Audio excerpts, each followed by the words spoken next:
সফলতাৰ কাৰণে, সাফল্যৰ কাৰণে, ছাকচেছৰ কাৰণে আমি কি কৰিব লাগে? ডেডিকেট কৰিবলগীয়া হয়, আমি এফৰ্ট দিবলগীয়া হয়। কাৰণ প্ৰতিটো বস্তুৱে মূল্য বিচাৰে। তেনেদৰেই সফলতায়ো আমাৰ জীৱনৰ পৰা মূল্য বিচাৰে। আৰু সেই মূল্য হৈছে আমাৰ সকলোখিনি ত্যাগ। সফলতা মানে কি? আমি কোনটো বস্তু পোৱাৰ আশাত আমি সফল হ'বলৈ চেষ্টা কৰোঁ।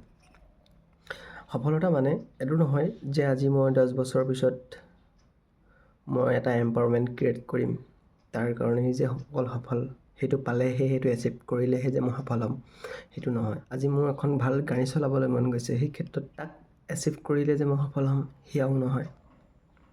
আজি মোৰ এটা সপোনৰ এখন ঘৰ বনাবলৈ মন গৈছে, সেই ঘৰত মোৰ ইচ্ছামতে সকলোখিনি বস্তু পাম, সফলতা মাত্ৰেই সেয়া নহয়। জীৱনৰ সফলতা সেই অংশখিনি পোৱাৰ বাবে তোমাৰ পদক্ষেপৰ প্ৰতিটো মুহূৰ্ততেই অন্তৰ্নিহিত হৈ থাকে। সফলতা বুলি ক'লে আচলতে তুমি প্ৰতিটো খোজতে নিজক এটা এটিটিউডত ৰাখিব লাগিব, নিজক এটা মাইণ্ডছেটত ৰাখিব লাগিব। আৰু সেই মাইণ্ডছেটটোক একাগ্ৰতাৰে, সেই মাইণ্ডছেটটোক একেৰাহে তোমাৰ এটিটিউডলৈ ট্ৰেন্সফৰ্ম কৰি তুমি যদি এটা গতিত নিজক আগবঢ়াই লৈ গৈ থাকা, সেইটোও তোমাৰ কাৰণে এটা সফলতাৰ খোজ হ'ব পাৰে, সফলতাৰ এটা সঠিক সিদ্ধান্তত লোৱা খোজ হ'ব পাৰে। আমি সফলতাৰ কাৰণে মাত্ৰ আমাৰ নিয়ত যোনটো আমাৰ নিয়ত আচ্ছা হ'লেই, মানে নিয়ত ঠিক থাকিলেই যে আমি সফলতা হ'ম, সেইটো নহয়। তুমি বহুত পৰাক্ৰমী হ'ব পাৰা, তুমি বহুত শিক্ষিত হ'ব পাৰা, তুমি বহুত জ্ঞানী হ'ব পাৰা, তোমাৰ অবজাৰভেশ্যনো বহুত বেছি ভাল থাকিব পাৰে, ন' ডাউট। তোমাৰ নলেজ থাকিব পাৰে, এক্সপিৰিয়েঞ্চ থাকিব পাৰে, যিকোনো এটা পদক্ষেপ লোৱাৰ দিশটোৰ ওপৰত তোমাৰ বহুত কিছুমান থাকিব পাৰে।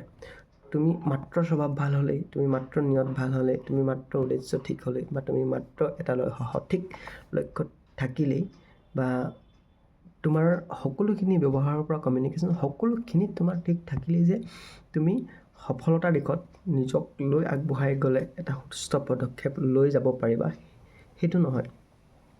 সফলতা মানে আচলতে তুমি লোৱা পদক্ষেপৰ উপৰিও তোমাৰ সেই পদক্ষেপটো এচিভ কৰিবৰ কাৰণে, তোমাৰ বাধাবিলাক অভাৰকাম কৰিবৰ কাৰণে তোমাৰ আটাইতকৈ বেছি গুৰুত্বপূৰ্ণ বস্তুটো হৈছে ইনফৰ্মেটিভ নলেজ বা ইনফৰ্মেশ্যন বা কৌশল। তোমাৰ কৌশল থাকিব লাগিব। তুমি তোমাৰ সম্পূৰ্ণ বুলি এইটোক লৈ কৈছোঁ, তোমাৰ সকলোখিনি সাঙুৰি তুমি যিজন হৈ আগবাঢ়িব বিচাৰিছা সেইখিনিক সম্পূৰ্ণ বুলি চিনাকি দিছোঁ। তোমাৰ এই সম্পূৰ্ণখিনিক লৈ তুমি কৌশলপূৰ্ণ পদক্ষেপৰ দ্বাৰা, কৌশলপূৰ্ণ ৰণনীতিৰ দ্বাৰা নিজক যদি আগবঢ়াব নোৱাৰা, তুমি সফলতা দিশত গৈ এচিভমেণ্ট কৰিব নোৱাৰা। মাত্ৰ সফল হ'বৰ কাৰণে নিজৰ মটিভটো বা উদ্দেশ্যটো বা দিশটো বা ডাইৰেকশ্যনটো ঠিক থাকিলেই নহ'ব। তোমাৰ মগজত, তোমাৰ চিন্তাধাৰাত, তোমাৰ ব্যৱহাৰত, তোমাৰ কাম কাজত, তোমাৰ লক্ষণবিলাকত, তোমাৰ স্বভাৱত, তোমাৰ চৰিত্ৰত সকলোখিনিতে শুদ্ধ, সকলোখিনিতে তুমি ক্লিয়াৰ, সকলোখিনিতে তুমি পিয়ৰ হ'লেও তোমাৰ কৌশলৰ ওপৰত যদি তুমি তোমাৰ কৰ্ম আৰু কৰ্তব্যখিনিক উচৰ্গা কৰিব নোৱাৰা, তেনেহ'লে তুমি তাক এচিভ কৰিব নোৱাৰা। কৌশল কেনেকৈ লগাবা সেইটো জানিবৰ হ'লে সেই পৰিস্থিতিৰ ওপৰত থকা জ্ঞানখিনি আৰু ইনফৰ্মেটিভ হোৱাটো আটাইতকৈ বেছি গুৰুত্বপূৰ্ণ। আৰু তাৰ কাৰণে তুমি নিজক ফ্লেক্সিবল কৰিব লাগিব, ফ্লেক্সিবিলিটি লাগিব।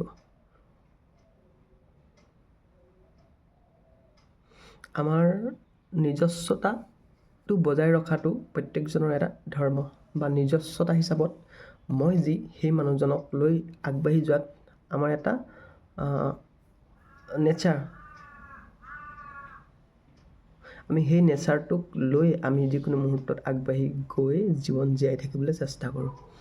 আৰু ফ্লেক্সিবিলিটিটো এইটো কাৰণে প্ৰয়োজন, সেই নেচাৰটোক লৈয়ে তুমি সেই মুহূৰ্তটোত যে সফল হ'ব পাৰিবা তাৰ স্থিৰতা নাই। সেই দিশটোতে যে তুমি সফল হ'বা সেই ক্ষেত্ৰতো ডাউট আছে। যেনেকৈ এখন যুদ্ধক্ষেত্ৰত ৰণনীতিৰ পৰ্যায়বিলাক বিপৰীতজনৰ ওপৰত নিৰ্ভৰ কৰিয়েই প্ৰস্তুত কৰা হয়। ঠিক তেনেদৰে তেওঁ বিপৰীতজনৰ তুমি যোনটো ক্ষেত্ৰত আগবাঢ়ি গৈ আছা, তোমাক বাধা দিব পৰা ক্ষমতাখিনি, বাধা দিব পৰা শক্তিখিনি, যিখিনি বাধা দিব বিচৰা বা বাধা হ'বলৈ ধৰা শক্তিখিনি, যিখিনিয়ে তোমাৰ সফল হোৱাৰ ক্ষেত্ৰত বাধা দিবলৈ চেষ্টা কৰে, বাধা দিবলৈ আগবাঢ়ি আহে, সেই শক্তিখিনিৰ বিপৰীতে তুমি নিজক কেনেদৰে প্ৰস্তুত কৰি কৌশলপূৰ্ণ শক্তিৰে, বুদ্ধিৰে, ক্ষমতাৰে নিজক আগবঢ়াই নিবা, সেইখিনি হৈছে তোমাৰ ইনফৰ্মেটিভ নলেজ।